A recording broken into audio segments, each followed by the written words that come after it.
Welcome to the Anxiety Coaches Podcast, a relaxing and informative show where we explore anxiety, panic, and PTSD, sharing how you can overcome them for life.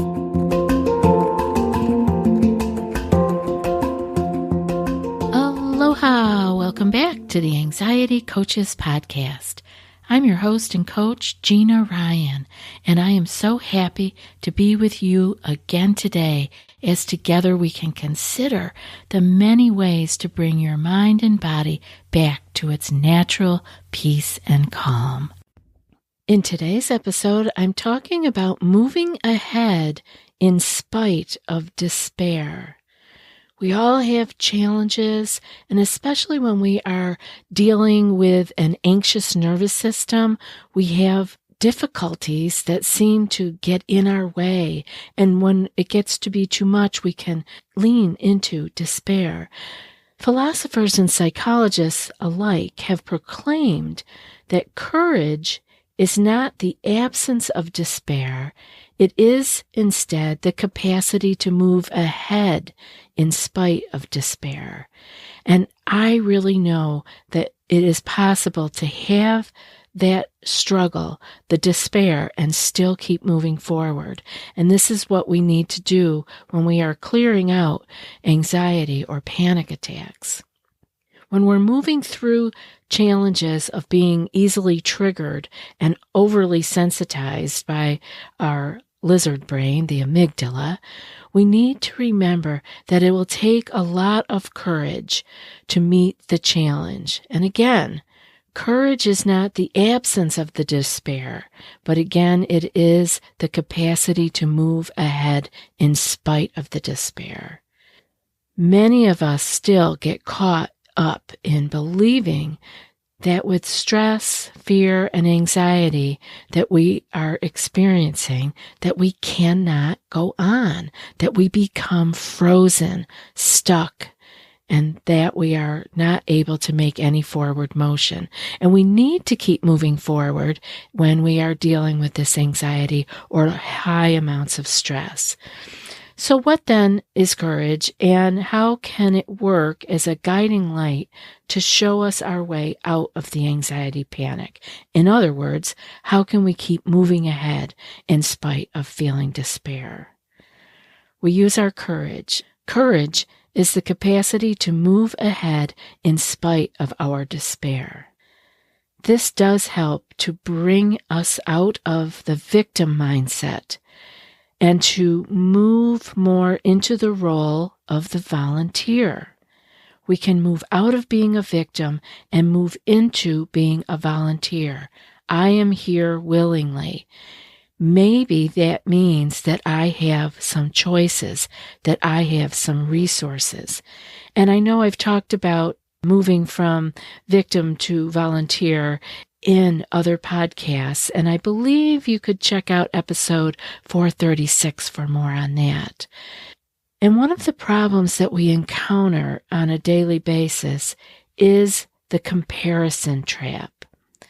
We can often look at other people that are in our lives or people online that are in the media and think that they have arrived at a place where they no longer experience any doubts, any fears, desperation, and that's why they can keep going forward. That's why they can keep living their lives. But we are not there, and we compare ourselves. But that's just not how it is at all. What that is our comparing our insides with other people's outsides. What they are showing the world is not what they are feeling deep within themselves. We don't know that, and we too don't show that. People may think that you are completely put together and have it all going on, and here you are trying to deal with a little bit more anxiety or stress in your lives, or maybe even panic attacks. Great professionals, athletes, artists, and performers of all types have the fear. They get butterflies in their belly, they get cotton mouth, a pounding heart, and they report that this often helps them do their best work. Now they have learned how to control it in a way that they can continue and move forward, but they are not completely without that feeling of this is important, right? This is something I have to pay attention to. They get the butterflies, the pounding heart. They can still move forward, but those heightened senses help them to do their best work. We know that we get these feelings, we get this stress hormone rush for a reason. Our body is preparing us to do work or to get away or to fight, to flee. But we can also know that it is helping us to be in dangerous situations, how to get out of it, how to think in a way that moves us forward out of the situation. So we don't need to fear so much those feelings that come up. We don't need to despair over the rush of stress hormones that happen inside ourselves. That is only adding more fear and more fuel to the fire. Many people won't even try to go forward because it makes them feel anxious. Any step forward is scary. Now, we've already mapped out all of the different ways it can go wrong before we even try when we are anxious. We have it all planned out in our head. Anything that can go wrong, we think that we have mapped it out, and we don't even dare go for it. Because we see all the pitfalls, we see all the problems. When people wake up in the morning with nervousness, with anxiety or despair, and pull back from giving their best, or in some cases, anything at all, due to the feelings or the emotions that they're experiencing, this is a trap, and we can keep going even with the feeling of despair.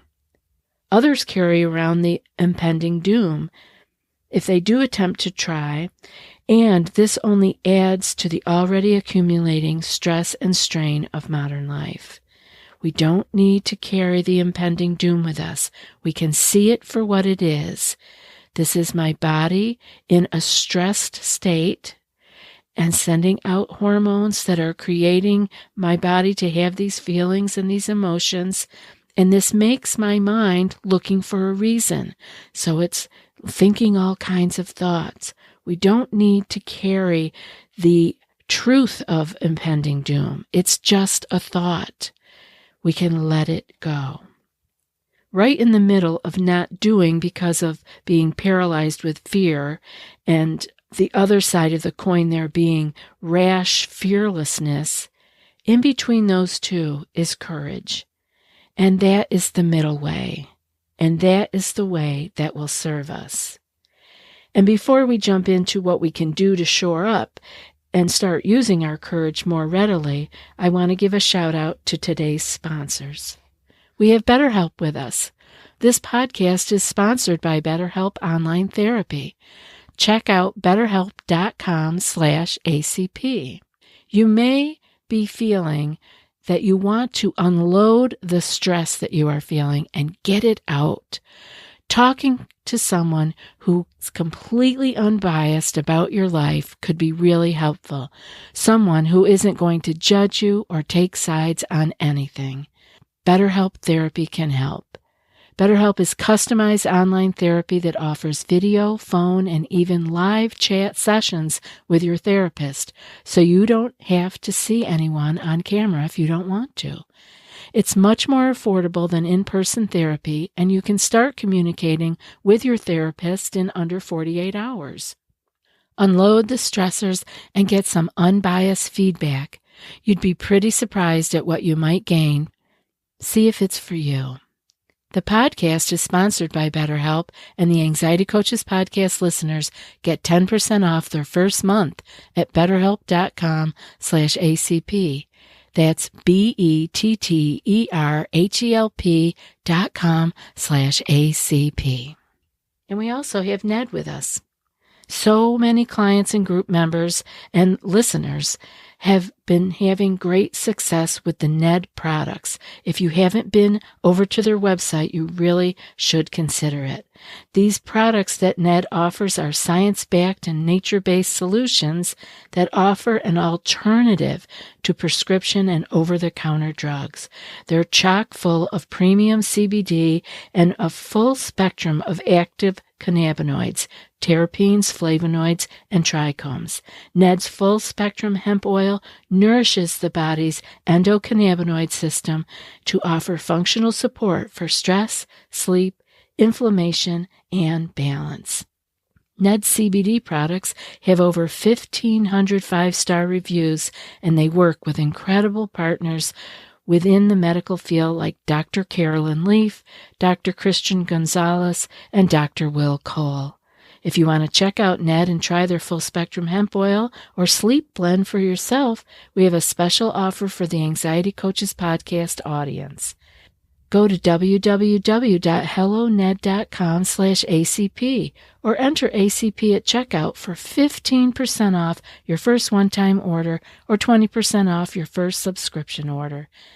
That's HELLONED.com/ACP to get 15% off your first one-time order or 20% off your first subscription order. Thank you, Ned, for sponsoring our program and offering our listeners a natural remedy for some of life's most common health issues. So let's look at some of the ways that we can shore up our courage and start using it more often. We can keep courage more accessible by watching how we view the world and our thinking. Discerning our thoughts and letting the random ones continue their journey out of our mind. We get to discern which thoughts we want to pay attention to and which ones we are going to just let keep on going on their journey. We've talked many times about being mindful of our thoughts and where we allow them to take us, how to work with them, and how to find peace in the midst of a busy mind. Mindful meditation is a great helper here, and I encourage you to be continuing or to start your practice today. This is me on my soapbox when I'm talking about meditation, because we need to spend time with the mind that we live with. Another way to access your courage is to take note of the meaning that you give any particular event or happening. If you make the meaning of the happening permanent, such as thinking it will never change, things will always be like this, and if you also make it pervasive, this is happening to everything in my life, you are thinking it's here to stay and that it'll apply to all the aspects of your life. This is the fast track to helplessness and to victimhood, which is also another way to fuel the fire of anxiety. But on the other hand, if you make a bump in the road or a feeling of despair temporary, if you make it specific, meaning that the problem is not permanent, best mantra here is "this too shall pass," and you make it not pervasive, instead tied to a specific issue, you'll be more empowered and using your courage muscle. So again, you want to get out of the idea of that this that is happening to you is permanent, that it's always going to be this way, and that it is pervasive and that it is happening in every area of your life. No, make it so that you can look at it with a different light. You want to look at it as this is temporary. And you also want to look at it as that it is very, very specific to this one issue. This will help you to stay more empowered. And of course, one of the best places to practice this is in your journal.